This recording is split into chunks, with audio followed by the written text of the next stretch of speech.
I recently went to Seoul, Korea with just one lens.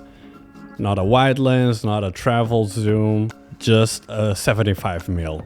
The TT Artisan 75mm to be specific. Normally when you go traveling, the first thing that you think of is either taking a wider lens or a travel zoom, right? Because you're scanning everything, maybe you want to get yourself in the picture, you're trying to get architecture, vast spaces, people. And a tele or portrait lens is basically the opposite of that. You can't have everything. You can only focus on the one specific thing, and you have to sacrifice everything else that's going to be outside the shot.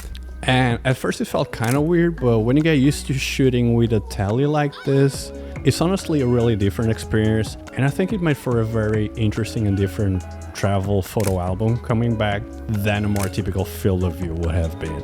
So why did I actually decide to bring this lens and nothing else? I was going to Korea for work, and I decided that if I was going to bring a camera and shoot anything, I was only going to bring one lens. When I was packing my bag, this just happened to be on my Lumix S9, so I was like, why not? I'll just bring this. I don't want to spend any brain power thinking about lenses or what I'm going to bring or not. I'll also be shooting this entire talking head on it, just because I found it more interesting recently to shoot the entire talking head with the lenses that I'm discussing, so you guys also have a clearer idea of what it looks like in different scenarios. The interesting part with shooting Seoul on this is that I don't actually remember a lot of the wide travel shots that I've taken along the years, but I feel like I remember every single tele shot that I took on this trip. Like, I can remember very clearly all these like grungy details, all these ads in different state of peeling or decay.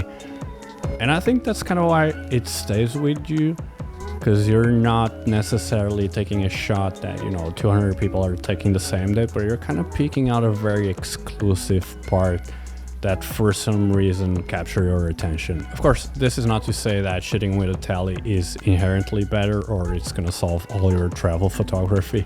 It's definitely not, because it's tight.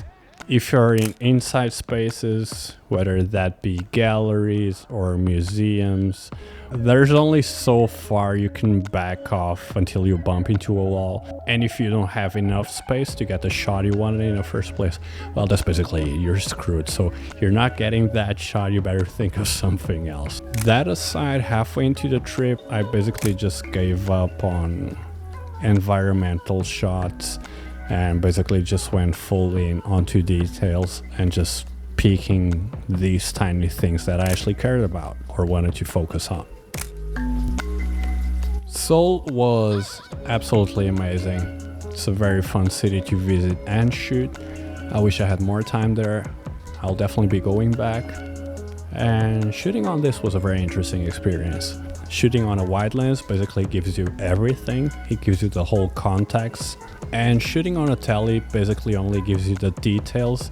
And when you get back home to look at those pictures, it doesn't actually feel like you're looking at the streets where you were traveling, but it's kind of like a notebook onto how you were feeling at the time and what you actually felt was worth paying attention to.